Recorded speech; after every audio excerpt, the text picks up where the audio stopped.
A very good evening. Many thanks for staying with us on TV47 Weekend. These are some of the stories making headlines tonight. Tonight on TV47 Weekend. Revenue formula deadlock. Revenue share formula talks have collapsed after Team Kenya side failed to name 5 senators for the mediations committee. President Executive Order. President Uhuru Kenyatta establishes the Kenya Transport and Logistics Network, merging 3 government agencies. Defying the odds. Plus, tonight on Good Vibes, we tell you the inspiring story of a DJ who mixes with his feet. Kenya goes running in France. And Kenyan athletes have been cleared to travel to France for the opening leg of the Diamond League series.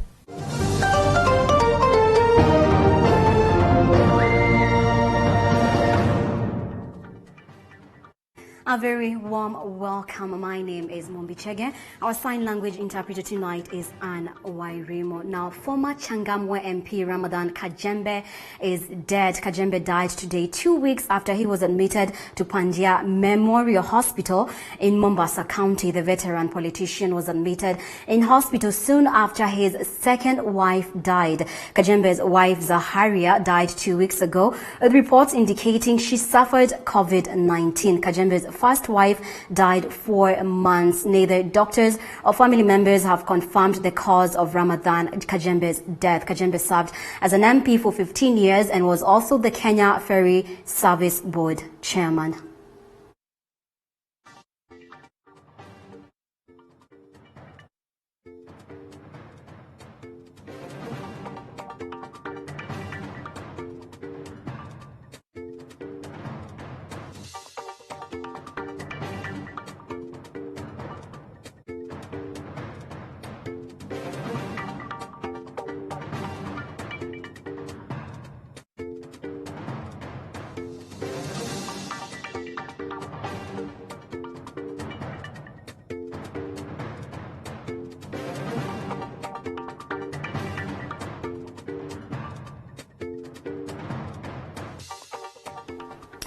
And President Uhuru Kenyatta has issued an executive order establishing the Kenya Transport and Logistics Network. Now, the order will see a framework for the management, coordination and integration of public, port, railway and pipeline services. Tracy Mukami reports.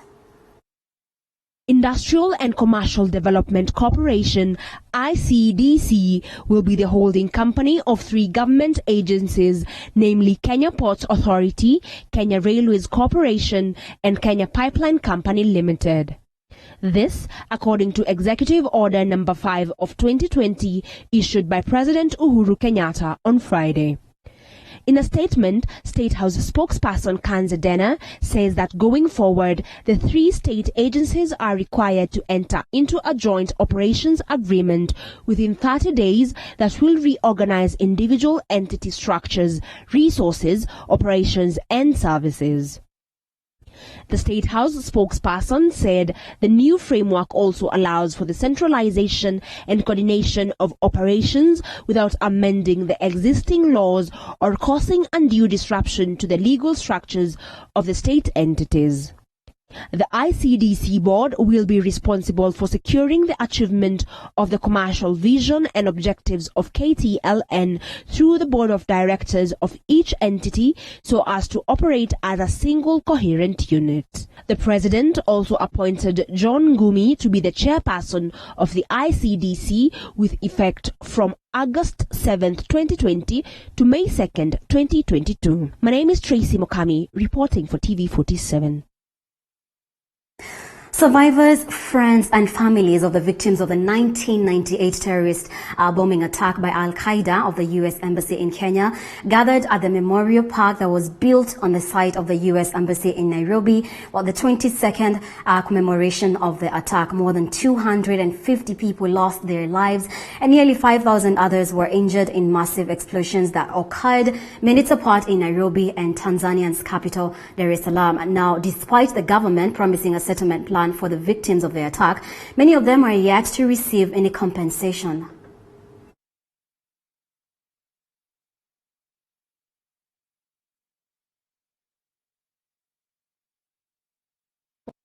Ya mume wangu nilimpoteza tarehe 7 mwezi wa 8 1998. Niliacha watoto watatu. Mmoja ni DJ saizi msichana kwa Mombasa. Second born tuko naye kwa nyumba, hajapata kazi, amemaliza shule. Alimaliza 2017 university Masai Mara. Sasa anataka kwenda kufanya masters US, lakini sina uwezo. Niliumia mkono hii, naona vile iko alama, hata hii mkono ifanye kazi vizuri, huwezi shika kitu vizuri. Huku nimekatwa uso, hii jicho nimefanyiwa surgery, unaona hata hapo mwisho hakuna nyama. Miguu yote ilikatika katika. Sasa hiyo huwa siku ya leo inanikumbusha hiyo wakati. Mwenyezi Mungu anatupenda kwamba wenzetu sisi tuko na wenzetu wale ambao wamepoteza maisha yao, lazima sisi tunaendelea kuweza kuwaombea kwa kila wakati, kwa sababu ya kuwa na sisi lazima tuweze kuwaona vile. Lakini jambo la kusikitisha ni kwamba serikali yetu ni kwamba imesahau mambo yale yaliyofanyika mwaka 1999 na 98, kwa sababu kuwa wamefumba macho. Tumejaribu kwenda kuwauliza vitu kama hivyo, misaada, yani ya kusema kwamba pengine wanaweza kusaidia watu wetu ambao wengine ni wagonjwa, wanahitaji madawa, wengine wanahitaji kila wakati, lakini hakuna jambo lolote ambalo limetokea. And on COVID statistics, Kenya's national number of coronavirus cases rose to 25,138 today after 727 people tested positive for the disease of the new patients. 711 were Kenyans and 16 foreigners, while 539 were male and 188 female. Health Cabinet Secretary Mutahi also reported that 674 more patients had recovered, raising the total recoveries to 11,118. Sadly, 14 patients died, raising the national COVID-19 death toll to 413.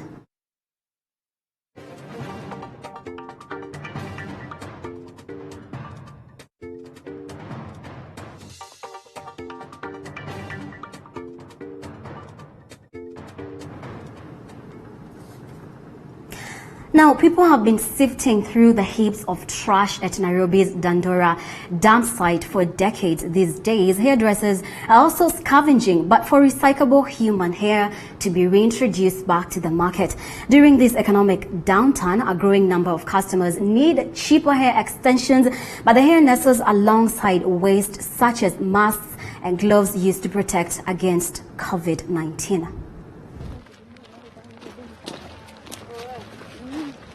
The pungent, repugnant smell of garbage fills the air. This is Dandora dump site, Nairobi's giant dumpster. Everything brought here is waste, both industrial and domestic waste. But for one Julia Wanja, the dump site is her gold mine. The hairdresser comes here to scavenge for weaves and wigs. She later takes them to her beauty shop for sale to a readily available clientele. Kulingana na vile sasa unasiona kulingana na vile unaziona vile vyenye ameziweka, itakwambia hiyo nywele itakusaidia ama itakusaidia. She regularly picks her way delicately through the piles of food waste, discarded masks, rubber gloves and other rubbish, looking for used hair extensions she can clean and resell to customers. Hii maneno ya nywele nilianzia to wait. Nilianzia kushuka kidogo second. Ukikuja na mpya na kushuka, ukikuja na hii nyingine na shuka. Sasa nikaona kulingana na vile mazingira iko vile, kulingana na vile maisha iko, watu wengi wanapenda hizi second. Unapata mtu anakuja na yake second, ndio sababu pesa iko chini kushinda ukilinganisha na hii nyingine. According to Wanja, she washes the used hair extensions carefully using detergent and hot water. Most of her customers trust her to wash the hair well, but some like to clean it themselves. First thing nimeiosha mahali nimetoa. Lazima niingarishe kwanza. Lakini ukichagua, natakanga mtu akichagua ni muoshea hapa amesimama. Sababu vile nitaosha sikiwa mingi, si kulinganisha na vile nitaosha ikiwa moja. Sasa wana prefer customer anachagua na mimi namuoshea. Customers here have been lured by the price, which they say is economical for them, especially during this period. Kulingana na ile maisha sasa hivi tuko ya COVID, ukitengeneza nywele hapa ukilinganisha na pesa ya kununua nywele kwa duka na hii, unaona iko sawa. Juu lazima nywele mtu atengenezwe. For Wanja, this is seemingly the norm rather than the exception because she needs to earn a living. Si naona kama inaweza rudi sababu kuna wenye kutoka usahau na kuzia nywele hapa. Sasa wakikuzia wakati umefunga unaona tuko tunabaya wako wanakuzia. Lakini sasa tumefunguliwa, wengi wameanzia kuniulizia kama niko na nywele. Nikiwaambia niko na nywele, mtu anajipanga sikira atakuzia na niambia na kuzia siku fulani. And as life morphs and shifts every day in the light of the COVID-19 pandemic, for the hairdressers and customers here, their hope is that things will get better soon. Nancy Kimuyu, TV47. Now, the revenue share row lingers as senators disagree on various methods fronted to resolve the stalemate on the formula to be used in sharing 316.5 billion shillings to the 47 counties. Now, the proposed mediation committee has failed to hold any talks after one divide of senators failed to submit names of their representatives for the committee. Liz Mutuku reports. The Senate is expected to sit for the 8th time on Tuesday to unlock the stalemate on the revenue sharing formula amidst divisions among senators on various amendments proposed by different senators. One divide of senators now failing to submit names of senators to serve in the proposed 10-member mediation committee, while the other divide firming its support on the disputed third generation formula. It has come as no surprise to many of us that the so-called losing counties have refused to forward the names of members to this crucial committee, indicating and clearly demonstrating that they have no intention of finding compromise. Now we are being treated to the comedy of the absurd, where those that are not coming to the table are calling a press conference, claiming seneta wanatoka sehemu ambazo pesa zisemekana zimepungua, hawajaonyesha jambo lolote ya kusema ya kwamba wangetaka kuwa katika ile kamati. Kwa hivyo sisi tunasema wazi ya kwamba jambo kama hilo leo kwao kutangaza ya kwamba kuna suluhu wao wameipata, huo si ukweli. Nafikiri hao ni maoni yao wenyewe, kwa sababu kama kungekuwa na mawiano, maseneta walioko hapa wangekuwa wanajua. Senators in support of the disputed CRA generated that basis of revenue share now accusing their counterparts of treachery in the whole matter of adjourning the House last Tuesday to seek consensus, saying that they are politicking with the matter for their own gains. So clearly the adjournment so that a consensus can be found was not necessarily in good faith. It was not necessarily so that we can all come to the table and come up with one solution. It was just a way to probably end that session because they knew that things were going south, so that then they can come in through the back door and pretend to have come up with a solution that is now the win-win way forward. It is not a win-win way forward when everybody is not involved. So one, it is not a consensus. Second, Parliament is a house of debate as well, yeah? So if we cannot have a consensus, then let us go back to the house to piga kura. Watu wameitwa kamati, wakakataa Margaret Kamar kama chairperson. Wakati wamesikia ni Ken Lusaka ambaye pia ni speaker wetu, hawajapatiana majina yao. So kuna vile wengine wanataka huu mgogoro uendelee kwa sababu wanajifaidi wao wenyewe kifedha na kisiasa. This comes even as section of senators led by Elgeyo Marakwet Senator Kipchumba Murkomen now proposes a combination of Mithika Linturi's amendment and Nairobi Senator Johnson Sakaja's amendment as a solution to the stalemate. The combination will see between 250 billion shillings and 270 billion shillings shared equally to the 47 counties using the current formula, while some 46 billion shillings to 76 billion shillings shared using the new formula. We are supporting an amendment sponsored by Senator Mithika Linturi, the Senator of Meru, which is a further amendment to the one sponsored by Senator Johnson Sakaja. Number 2, the Linturi amendment retains the parameters contained in Senator Sakaja's original amendment, but only lowers the amount that will be shared to the counties using the already existing resolution. This amount shall range between 250 billion and 270 billion.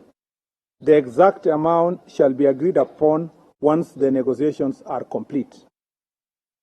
Anything above the agreed figure, as indicated above, shall be shared using the formula proposed by Senator Sakaja. The Senate is expected to sit on Tuesday next week in quest for a solution on the protracted revenue share row. The revenue sharing standoff in the Senate might not be ending anytime soon, now with a section of senators failing to submit the names of their lead teams in the mediation table. Elizabeth Mutuku, TV47, Palm Buildings, Nairobi. Thank you for that story, Elizabeth Mutuku. Many thanks for staying with us on TV47 Weekend. Let's take a short break. When we come, I'll be back with much more, including Good Vibes. Our reporters Zainab Mohammed and David Modoka will be joining me to discuss some of the positive stories they've been able to gather this week. Don't go away.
Welcome back. Now, Kenya Bureau of Standards Managing Director Bernard Njiraini is in more trouble after the Parliamentary Investment Committee released a report recommending the KEBS boss be investigated for not following procedures of awarding contracts. Now, in a report submitted in Parliament by Mvita Member of Parliament Abdul Swamad Nasir, Njiraini is accused of failing to identify a suitable company to assess the importation of KEBS products. Joash Onsare reports.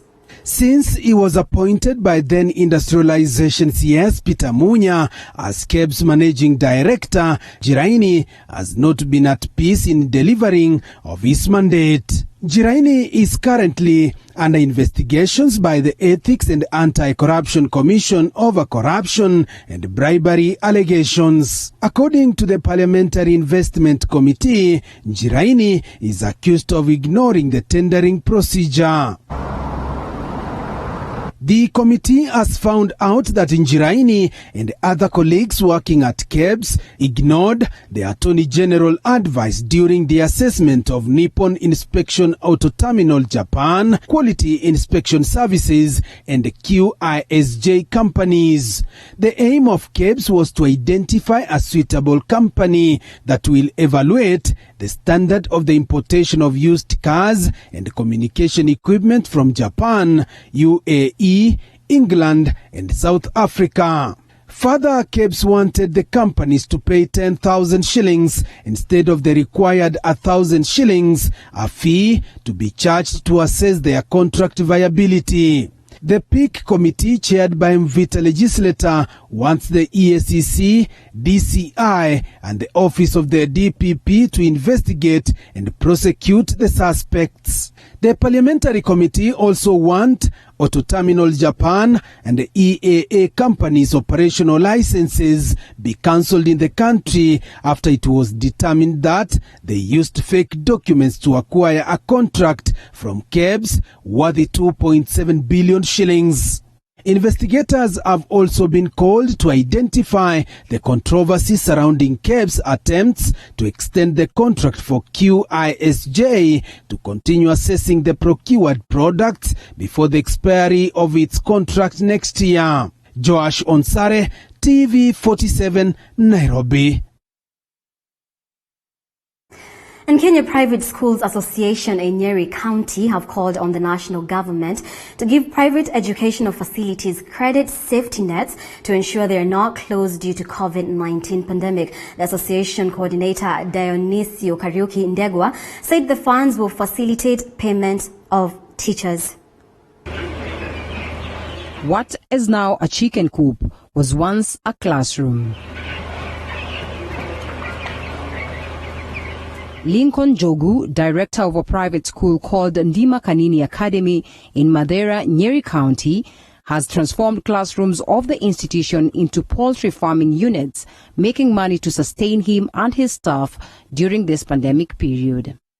Speaking to TV47, Jogu says that the school management unanimously agreed on venturing into chicken farming to bridge funding gaps. So we decided with them to start a project that all of us will benefit. So we found the best project is poultry. Coordinator of Kenya Private Schools Association in Nyeri, Dionisio Kariuki, urged the government to provide them with stabilization funds at a lower interest rate, saying some institutions are on the verge of closure.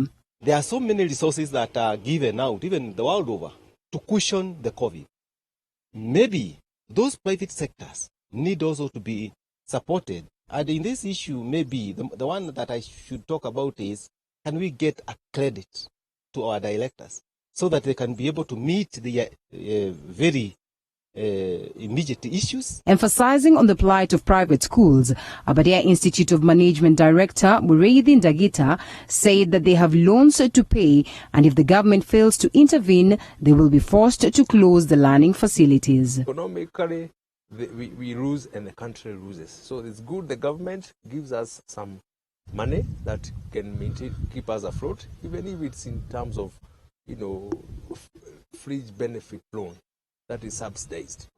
The government says schools will be open next year, a move that quashed the only hope left out of making money through training students virtually. The Kenya Private Schools Association says that more than 100 private schools might be closed down by January 2021. For TV47, I am Linda Alela. And a 61-year-old granny in Pipeline Estate in Nakuru was spent the night in the cold after her house was demolished over a land dispute. A group of youth stormed Mary Waturi's home, ordering her to vacate from the property, despite the There being an active court case over the piece of land. The youth who said they were executing a court order arrived at their home at around 8 a.m. and ordered the granny out of her madhouse before bringing the structure down. Maturi now claims the ownership of the quarter-acre piece of land at the center of the controversy was bought at 65,000 shillings in 2004.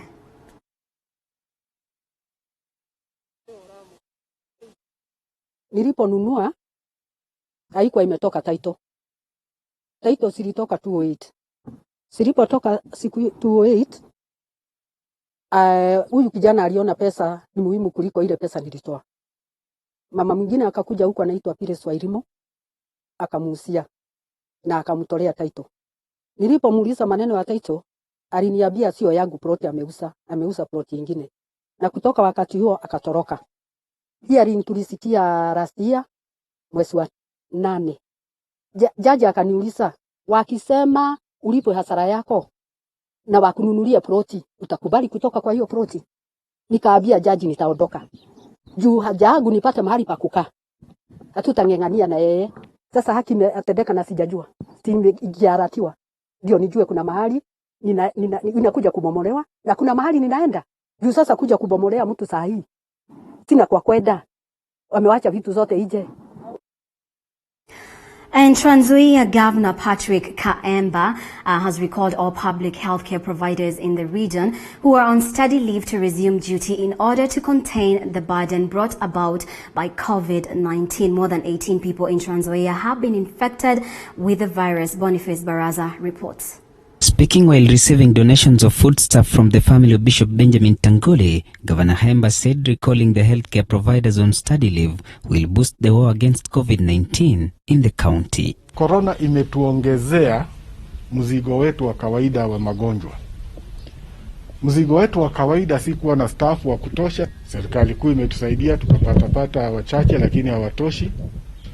Nimeamurisha CEC wangu hapa kwamba madaktari na nurses wote wenye walikuwa wameenda masomo, sababu vyuo vya masomo vimefungwa, warudishwe mara moja. Wako zaidi ya 30. Kaemba has also authorized Health CEC Claire Wanyama to issue contract to retired critical care health providers to help in managing critical COVID-19 patients.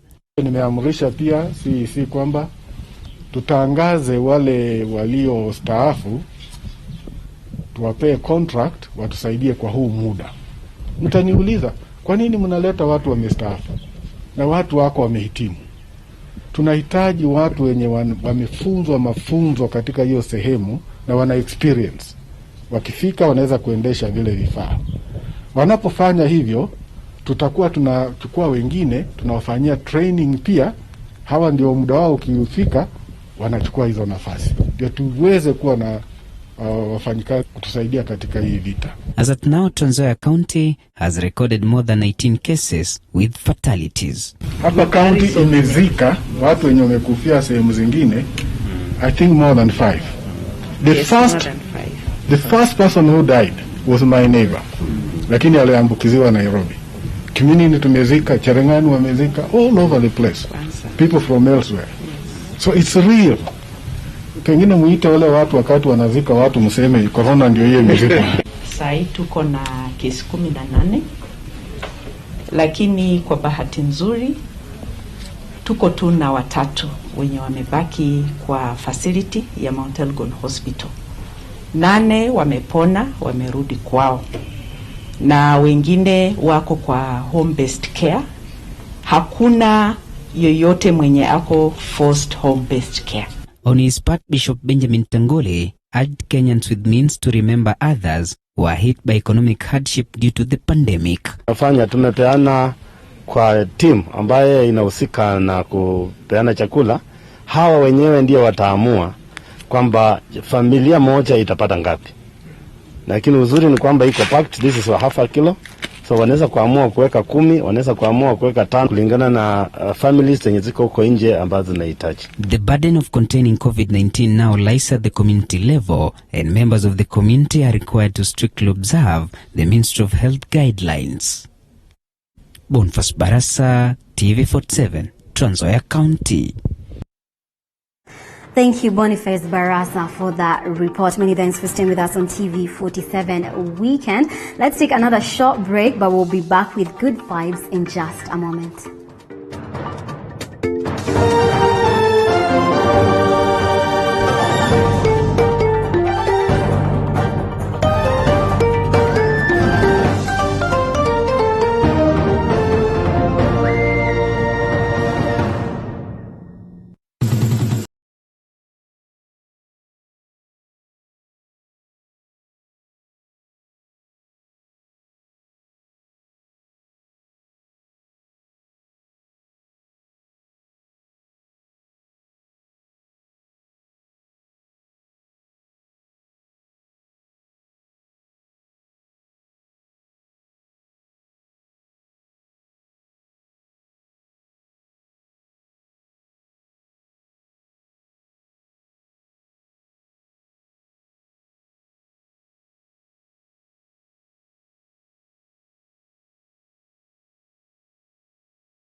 Thanks for staying with us on TV47 Weekend, and now it's time for Good Vibes. And joining me now is David Mudhoka here with me in Nairobi and Zainab Mohammed in Eldoret. Good to have you guys tonight so that we can be able to discuss some of the positive stories that are happening, amidst the pandemic, the COVID-19 pandemic. Mudhoka, what have you been up to this week? What is your story all about? Well, Mumbi, my story is about overcoming disability, and in this case, cerebral palsy, a condition that is quite associated with the brain and that which affects movement. But then what's quite striking about this story is that you'll find out the very guy that I focused this story on has that condition ever since 3 months after he was born, but he's been able to overcome that and to do something that you wouldn't expect people with cerebral palsy to do. He's a DJ, a very good DJ in this case. However, he uses his feet to do his thing, but it's quite an amazing thing, and we can take a look at that story. All right. Now, cerebral palsy is a disease that affects movement, muscle tone, or posture caused by damage that occurs to the brain as it develops, most often before birth. But for a Kenyan DJ living with cerebral palsy, the condition has not daunted his pursuit to be an entertainer, and our reporter David Mudhoka met 26-year-old Joseph Kamau, also known as DJ Skylar, at his toll station home in Kiambu County and filed this story. We meet 26-years-old Joseph Kamau at his home at toll station along the Thika Superhighway in Kiambu County. Also known as DJ Skylar, we find Kamau busy on his tools of trade, preparing yet another mixtape. But you will notice that unlike most DJs who use their hands to operate this DJ turntable, Kamau is using his feet. And as one melody paves way to another, courtesy of his magical feet, Kamau tells us the reason behind the use of his feet. The DJ has endured cerebral palsy 3 months after he was born to date, the condition marking a turbulent childhood for him. You will sit here all day listening to scintillating music served to you literally from the feet of 26-year-old Joseph Kamau. Already full grown and a DJ striving to make ends meet alongside other DJs, Skylar narrates to us how his love for the decks sprouted. nilikuwa nasikiza mix ya DJ Kalon sana. Sasa kwa hiyo kusikiza nikaona na mimi pesa inaweza kuwa kama huyo DJ. His burning desire for music has made him one of Kenya's budding disc jockeys, having already showcased his prowess at various gigs, among them weddings, graduation ceremonies, and church events. The sky is just but the limit. Gigs pata kidogo kwa church, kwa wedding, graduations. Umeingia gospel. Utaondoa? Hapana. Zedi siondoi. The DJ, who was once a protege of another of Kenya's breakthrough DJs, DJ Son, remains grateful to his mentor. DJ for platinum loyal near DJ Son of Nation. And today, yours truly became the protege's protege.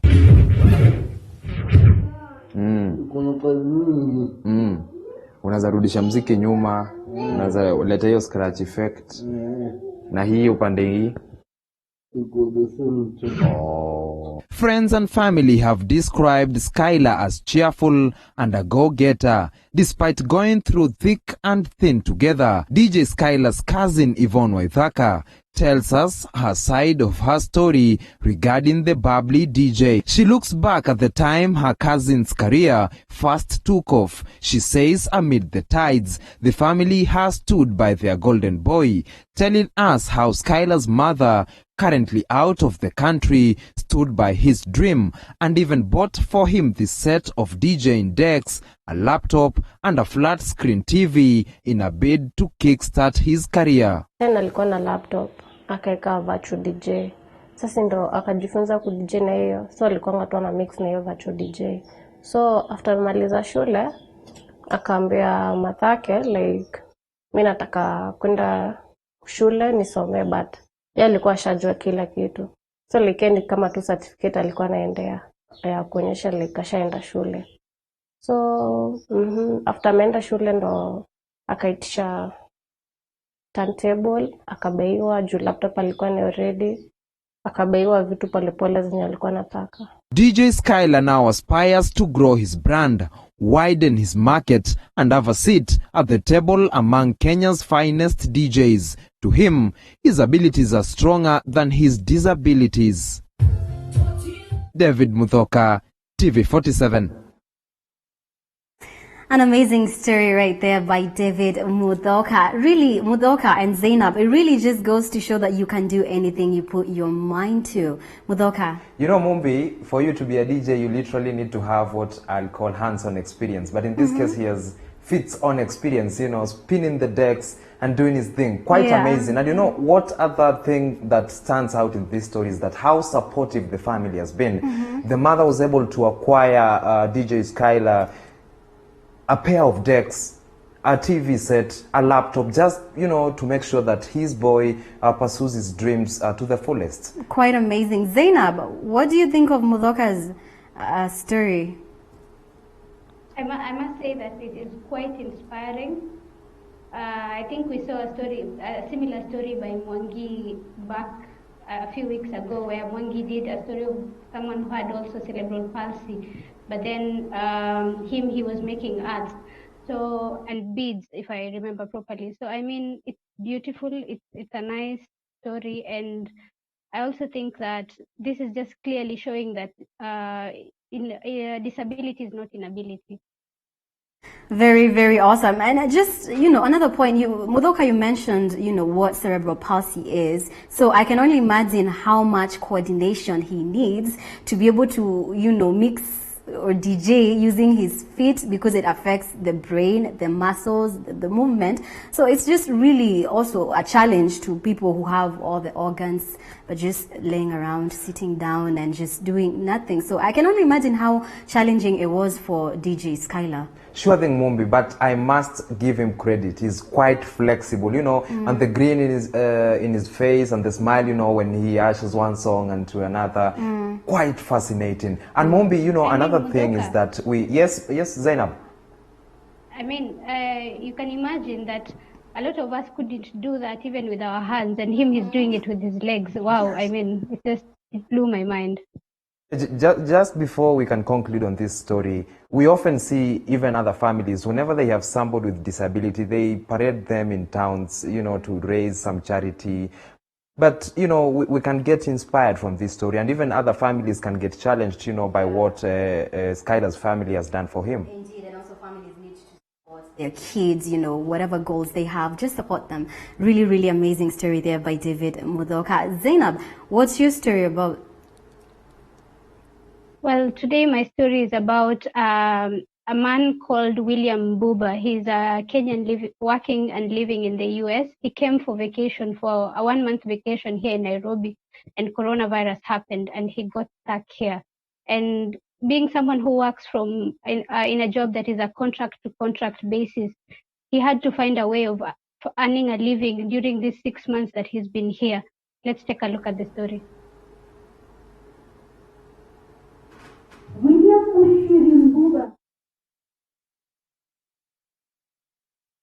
William came to Kenya in February this year for a month-long vacation, as is his usual routine, not knowing that 1 month later, a coronavirus outbreak would put the globe to a halt.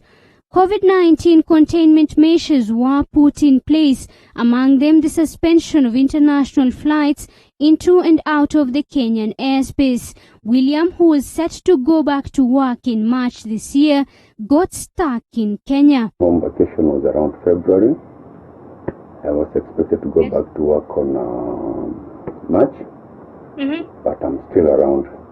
So that's how it came about when the flights were shut down. The father of two says life became tough. Working on a contract-to-contract basis back in the US, William was stuck alone and without any income, but too many hours with very little to do. When I'm on duty, I make money. When I'm at home, I make no money. It's upon my own brain to come up with something.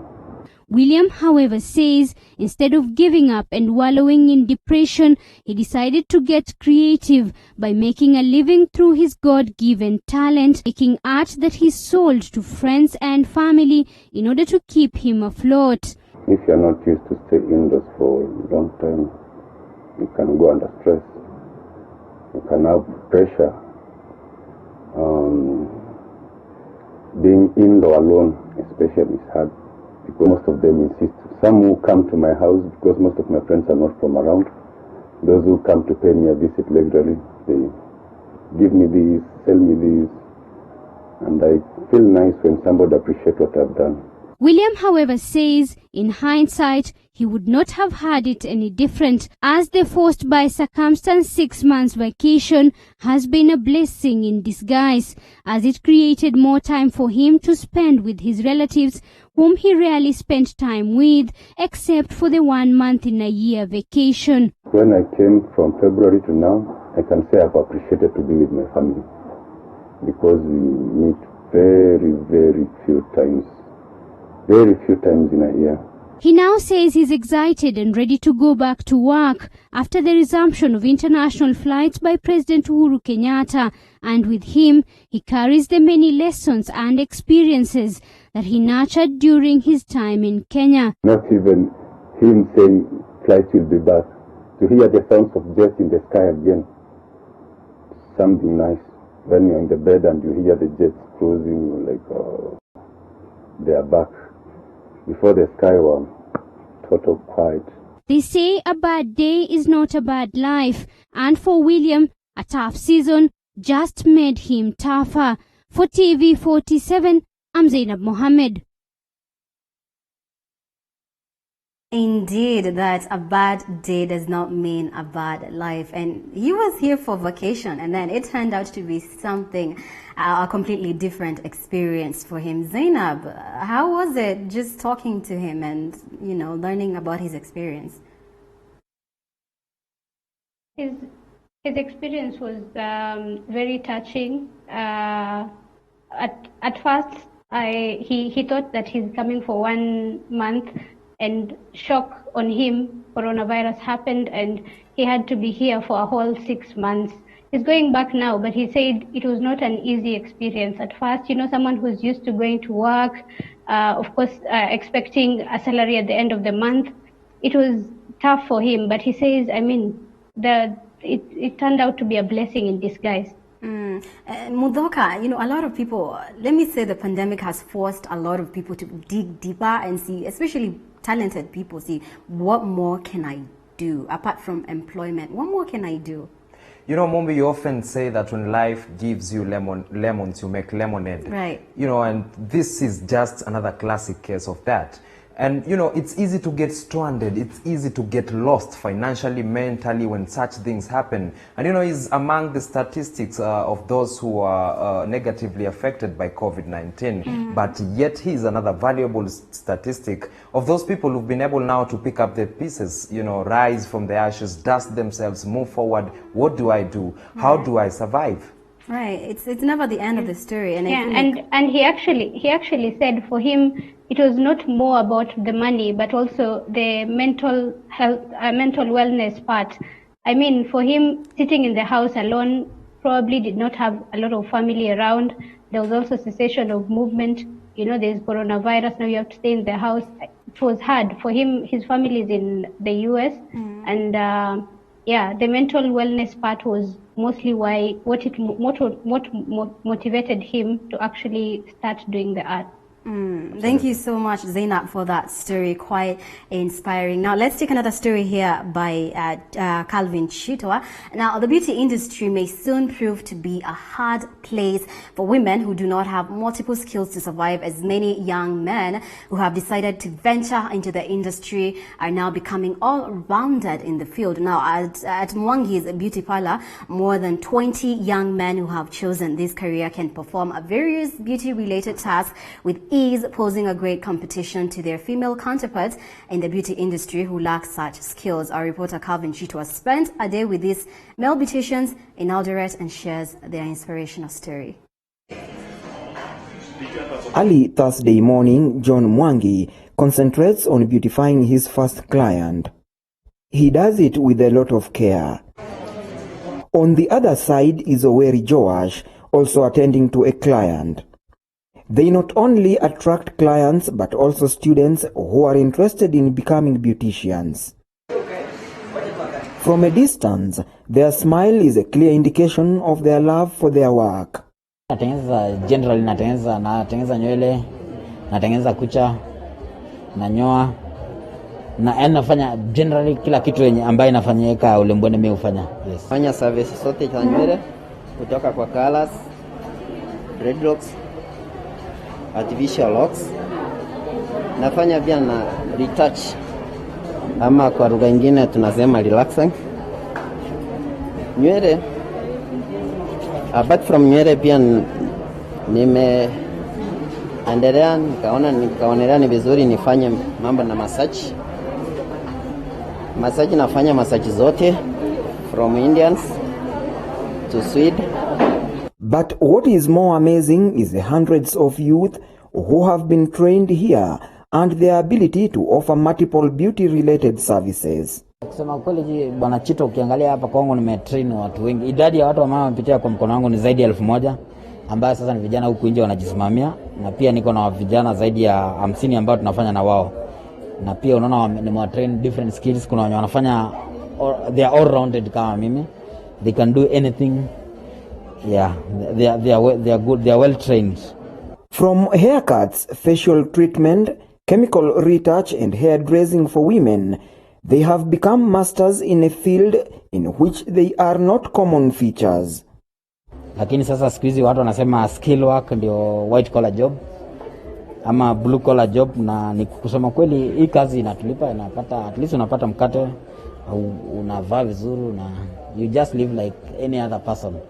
Things have changed, and as you can see, young men are now venturing into different fields of the beauty industry that were looked at as a preserve of women. They get other clients through referrals from friends. The two men have not only become a blessing to their clients, but also to other youth who have been trained here. Some of these youth have moved on to start similar businesses elsewhere. Nzuri serikali yetu ya Kenya imerahisisha, imetuletea technical schools. Zote zinafunza mambo ya nywele na makucha, mambo na massage. Hiyo pia ni heko kwa serikali. Inamaanisha kwamba vijana wakikuwa empowered, they can do a very good job. Yes. Calvin Chitwa, TV47, Uasin Gishu County.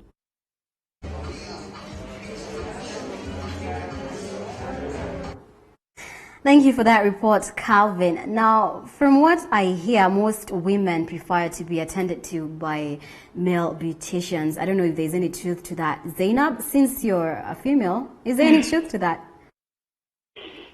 Well, that would be an odd question for me, because being Muslim, a man who's not my brother or my father is not supposed to see my hair. So I wouldn't know that, Mumbi. I prefer ladies myself. You prefer ladies attending to your hair, okay. Mudoka, what do you think of Calvin Chitwa's story? It's a bit controversial because they have said that men are more all-rounded in the beauty industry. Is there any truth to that? Well, I don't know, Mumbi, whether you're able to see how these men are doing the nails of those ladies to perfection. You know, and the hairdressers also bringing out that hair beauty within these ladies. It's quite good, and you know, it's another case of breaking that glass ceiling. You know, define those gender barriers that have existed for so long. It shows also what women can do, men can do better. Yeah, and we had a similar story last week. You know, the women in the construction industry. In construction, yes. Yes. Zainab, you are for me personally, what I know is that I don't agree with gender-defined roles. I mean, for someone to say that this career is meant for women, this career is meant for men. If you have the skills and you're good at it and it's what you love, go for it. Don't let society strain you. Right, and like we said last week, you know, the gender lines are slowly blurring. So, you know, jobs or professions should not be defined because of gender. But if, you know, men are thriving in this industry, that's really, really amazing. They're doing an amazing job. So thank you so much for that report, Calvin Cheetah, all the way from Eldoret. And just to thank you. I mean, I should say that is a story from our city. Yay. And you are you know, Zainab is within Chito's territory. Right. You've got to bring us that first-hand account of what is really happening Yeah, you should tell us if it's... Really women in my county are winning it. Yeah, and I do hope you're keeping I mean, safe. men, sorry, men in my county. Zainab, I do hope you're keeping safe. Floods. Yes. Well, it's really raining over here. It's very cold. I think you can see I'm wearing something warm. So, all right. Yeah. But I'm keeping safe. See you soon.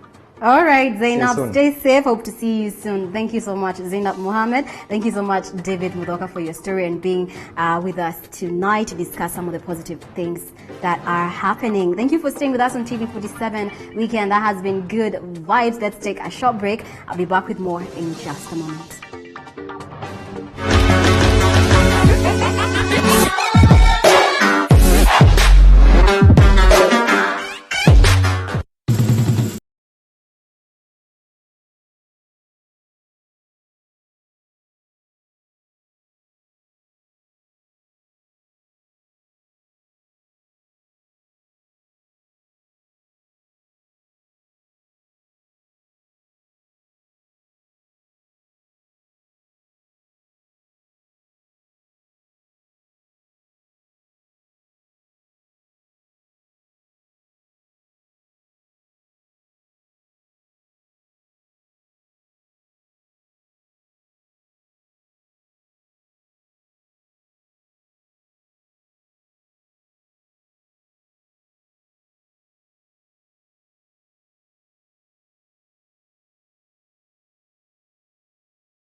Welcome back. Now in sports news, Kenyan athletes have finally been given the green light to travel to France for the opening leg of the Diamond League series. And as Julius Juma reports, the Kenyan team leaves for Monaco on Sunday.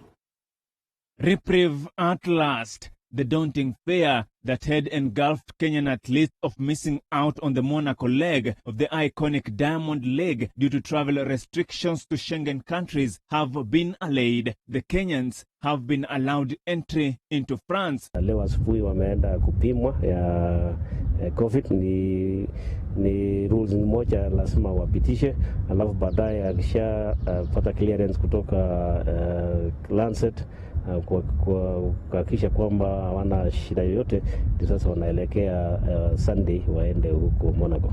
According to National Olympic Organizing Committee member Barnaba Korir, Kenya will be represented by a contingent of 11 athletes who have upped their preparations ahead of the international showbiz. Tuko na wanariadha 11 wale wamepatiwa na ruhusa ya kuelekea Ufaransa. Tuko hapo tunafanya sprints kidogo, kwa maana wako na mbio ya Diamond League next week on 14 wiki ijayo. The Kenyan brigade jets out of the country on Sunday, destined for Monaco, France, where the competition is penciled for Friday next week. However, Korir, who is also the chairman of Athletics Kenya Nairobi branch, has doubts over the current state of the team and, by extension, Kenyan athletes. But we are trying now to see how they are going to perform. Usuri ni kwamba hakuna championship yoyote mwaka huu, yote imewekwa mwaka ujao. Ni sasa wanaenda sasa kuchitekea kuona kama wanaweza pata hela kidogo, angalau mwaka isiishe bila competition yoyote. 5,000 meter world champion Helen Obiri, 1,500 meter Olympic champion Faith Kipyegon, 3,000 meter world steeplechase champion Beatrice Chepkoech, and 1,500 meter world champion Timothy Cheruiyot are some of the athletes who will fly the Kenyan flag in France. The Kenyan Athletics Brigade was unwelcome in France for the Diamond League owing to the COVID-19 pandemic that has refused to relinquish its grip on the globe. But after being given a green light for participation, the Kenyan team is out to make a statement on August 14th. Reporting for TV47, I'm Julius Juma. And the UEFA Champions League resumes tonight after a 4-month hiatus.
TV47 weekend. My name is Mombichege. Our sign language interpreter tonight has been Anne Wairimo. I'll be leaving you with the weather forecast. Have a blessed night.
COVID-19 is an infectious disease caused by the coronavirus. It is a pandemic that is affecting the whole world.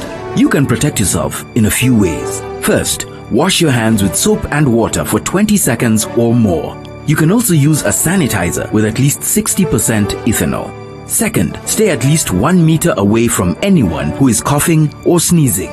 Third, avoid touching your eyes,